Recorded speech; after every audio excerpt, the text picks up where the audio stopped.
Guys, meron tayong bagong unit na tinimpre. Bali ito ay pinapabenta ng ating kaibigan. Bali asawa siya ng co-teacher ng asawa ko. Yung may-ari, pinakabenta sa atin. Silipin natin guys. Ayan po siya. Makapal mga gulong, naka-stepboard.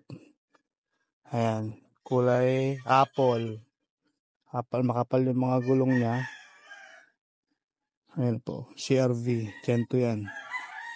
Complete pa yung table niya, nandyan, nasa labas yung gulong.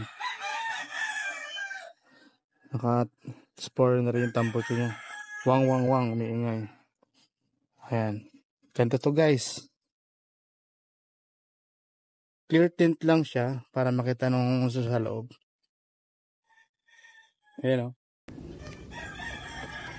Manual transmission. Ayan siya. Pioneer ang stock pa yung kanyang interior. Ayos. Malamig pa ang aircon yan at first owner. So guys, abangan nyo yung posting nito mamaya. Ayusin natin. Okay pang engine bay niya oh. Medyo malikabok lang kasi nakastock lang siya sa bahay. Overheat to guys, no? Hindi. Kung magaling ka magtingin, alam mo yan. Nasi-circulate. Yan. Tingnan niyo po yung takip ng makina niya. Walang talsik, usok. Ganda po yan. Seat cover. Gusto tanggalin seat cover. Gusto kasi ng mga bayar yung mga intact.